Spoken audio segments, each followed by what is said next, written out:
With every in-home photo shoot, it's a big effort to set up your studio space and take it all down. You're cluttering your dining room table, your bed, or the floor, and you're bending over to get the shot. If you use natural light, you're moving your setup to chase the light throughout the day as it changes. And if you're modifying light with diffusers, reflectors, or flags, you're figuring out how to rig them all up every time. Or at least that's what you were doing. In this video, I'm showing you how I create my ultimate in-home photo shoot step by step using the Replica Studio. We're talking about finding the light, styling without bending over, how to use quick changes to create tons of content, and how to easily convert from eye level to flat light angles. I'll also show you how to create your favorite shadows using the easiest method ever.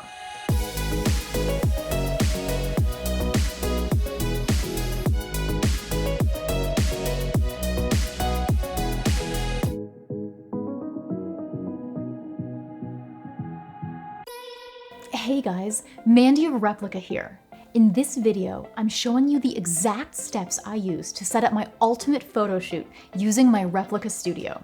I want to start by letting you in on the quick origin story of the studio. You may not know this, but Replica started as a Kickstarter project at the end of 2018. It was a big risk back then, and I shouldered the initial startup costs using just my credit card.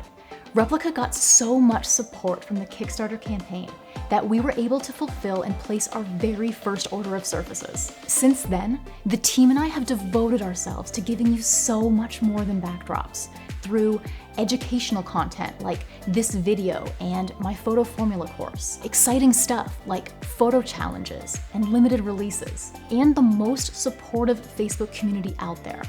But what was missing was a complete solution for the in-home photography struggles we all have.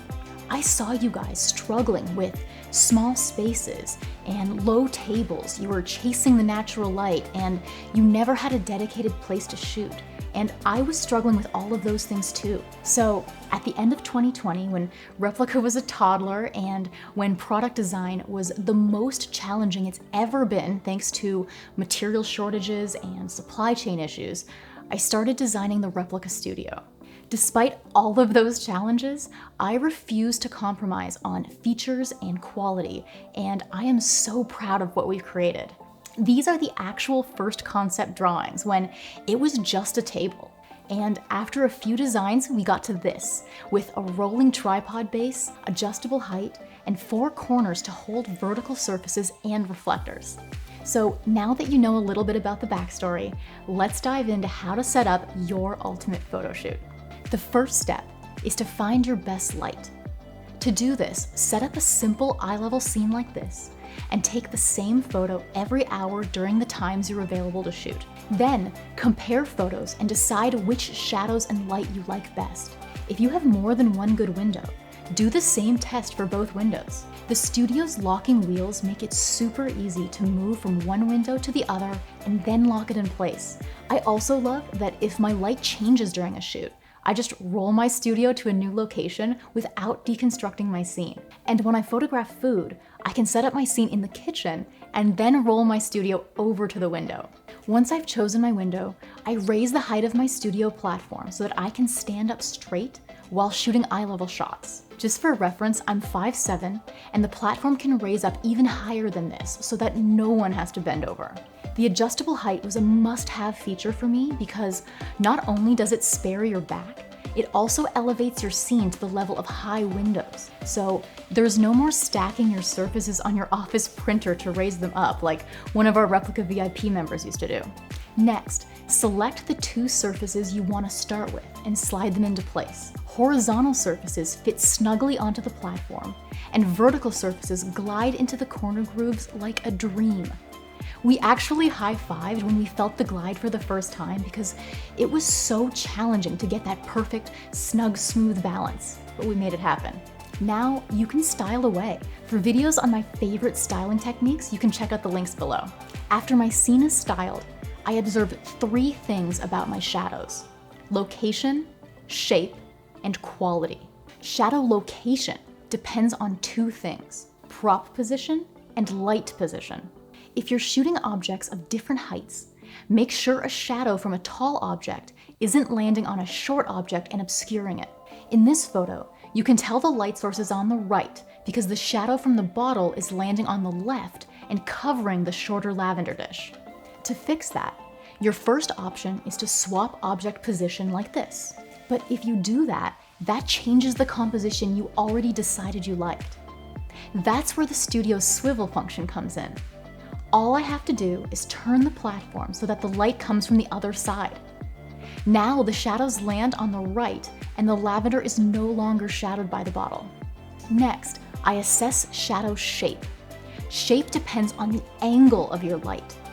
When your light is level with your scene, the shadows are longer, like your shadow is on the ground when the sun is low in the sky at the end of the day.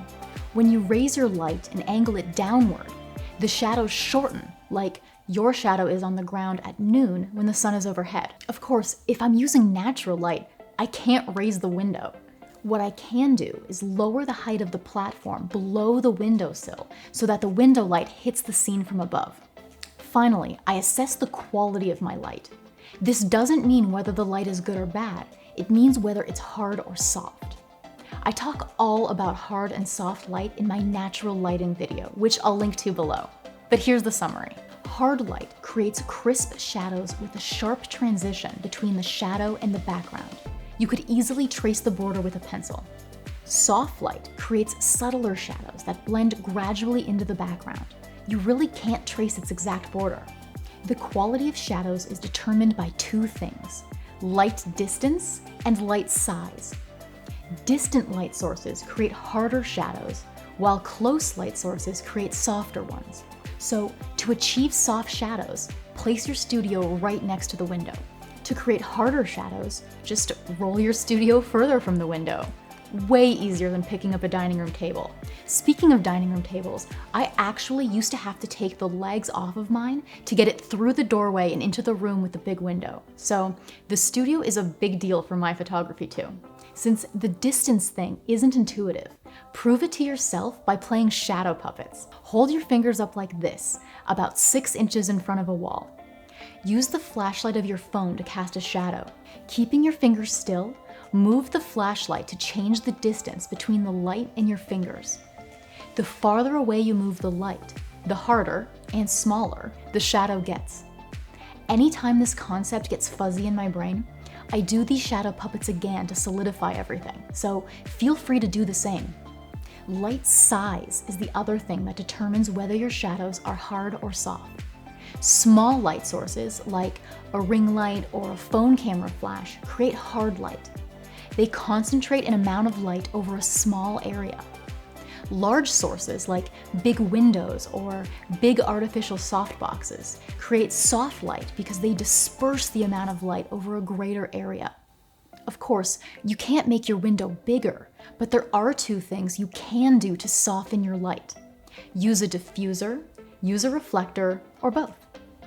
Adding these light modifiers is your next step. Diffusers are anything placed between your light source and your subject to soften light by reducing its intensity and spreading it out over a larger area. Diffusers make light sources act larger than they are. To diffuse natural light, you have a couple options. You can hang a white bedsheet or a translucent shower curtain over the window. If you shoot frequently, you may want to hang translucent white curtains instead. Or you can do something even easier. Grab a 5-in-1 reflector set, like the one I linked to below. These sets come with a translucent white disc, which is sometimes called a scrim, and multiple slip covers that turn the disc into different types of reflectors. We'll talk about those in a sec. Then just rest the disc in the handle of your studio to hold it upright. That's a diffuser for your light to shine through. Here's the difference a diffuser makes. In this photo without a diffuser, you can see how hard and traceable the shadow is. Contrast that with this photo with the diffuser, much softer. What I love about the diffuser handle trick is that I actually discovered it after I designed the studio. Most of the studio's features, like height adjustability and locking wheels, were must-haves from the beginning. But others, like the handle acting as a diffuser holder or the quick swivel platform, were happy accidents that I discovered while using the studio for my own photo shoots. So maybe you'll discover your own amazing features as you use it. But I digress. Let's get back to the other way to soften light, reflectors. Take a look at the cup photos again. Here, we didn't use a diffuser or a reflector. The shadow's really hard. Compare that to this photo, where we used a diffuser but no reflector. Because diffusers reduce light intensity in addition to spreading it out, your photo will get slightly darker when you use a diffuser. Keep your eye here on the left side of the cup as I flash between photos.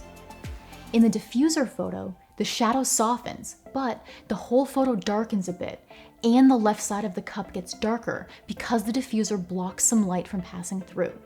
If you like this look, awesome. If you prefer a brighter overall photo with even softer shadows, the key is to add a reflector. A reflector is anything white or metallic that bounces light onto the far side of your scene to brighten it and soften shadows. This bouncing of light is why reflectors are also called bounce cards. Because they fill the dark side of your scene with light, they're also called fill cards. Here, I'm using the all-white replica surface as a reflector by simply placing it into the corners of the studio. There's no more awkward propping or complex holding methods. So let's see each of these variations again in photo form. No light modifiers, diffuser only, diffuser plus reflector. See how the white reflector softens the shadow even more and brightens the whole left side? It's a pretty incredible tool. And since a reflector doesn't have to be completely white to get the bounce effect, you can use any white-based surface as a reflector if you aren't using it in your scene. You can try white marble, subway tile, sandstone, or shiplap. Really, any white-ish surface works. And if any light leaks out between your reflector and the vertical surface, just add a replica stand on top. For a more dramatic look, use a dark reflector instead. Rather than truly reflecting light and brightening the far side of your scene, a black reflector absorbs the light that hits it and deepens the shadow. If you already own a dark replica surface like slate and you aren't using it in your scene, it makes an awesome dark reflector. Just insert it into the corners like this. Here's the same photo taken with a white reflector, no reflector, and a dark reflector. I'll switch back and forth between dark and white so you can really see the difference. We didn't change anything else here except the color of the reflector. Here's another example using a dark and moody surface setup. The dark reflector shrouds the right side of the bottle in darkness, while the white reflector reveals the full contour. So now you've got your studio set up to create the shadows you love. It may look like this, or it may look like this. Now we can shoot. Once I have all the shots I need with my first surface combination, I swap in different surfaces. If you own more than 2 replica surfaces, you can completely change the mood and create a ton of content without any extra styling effort. The studio's corners make surface quick changes unbelievably smooth. See how easy I can swap them out? It's so smooth. Next, I take my corner effect shots. Sometimes I use 2 of the same surface to create a seamless brick wall effect, like I did here with 2 white brick surfaces. Other times, I use 2 totally different surfaces to create a backsplash and adjacent wall effect, like I did here with white marble and all white. Not only do corner effect shots look great, they also give you more room to style than straight-on shots, which can be helpful for more expansive scenes, landscape orientations, and video. So now that I've taken all my light and bright photos, including straight-on and corner effect shots, I swap in my dark or colored surfaces. If you've ever worked with dark backdrops before, you know that they can be trickier to photograph because they make uneven lighting more obvious. You want your photo to look like this, but too often it looks like this, with a bright area, or a hot spot, closest to the light. The trick is to use flags like these to block light from hitting your surfaces directly and causing those hotspots. I actually think flags are so useful for dark photography that I've included 2 with every studio. They look just like these ones. To use them, place one flag in the back corner and the other in front. The back one blocks light from hitting your vertical surface, and the front one blocks it from hitting the horizontal surface directly. When you have the window along the side, light will pass through the opening illuminating your subject only. If you have big windows, you should partially close the curtains or partly lower the window shade to focus the light through the opening between flags. If, after flagging, you still see some degree of uneven lighting from side to side, don't worry. We can take care of it in editing. The goal with flagging is to make your light as even as possible so that Lightroom only needs to add the finishing touches. The more you can do with your camera, the less you need to do in editing, which saves you time and leads to a more natural looking final photo. And now it's time to switch to flat lay. Lower your studio down to its lowest height and you're good to shoot. When I use my phone camera, I can capture my whole surface without standing on anything. When I use my full-frame DSLR camera and a 35mm lens, which is my favorite lens for flat lay, I don't need a stool either. And that's the end of my shoot. When I'm done, I roll my studio into the corner where it waits until I'm ready to shoot again. I could also remove the platform and collapse the tripod base to store it, but honestly, I never do that. The studio's footprint is so small, I don't even notice it in the corner. And that's that, my 10-step photo shoot using my Replica Studio.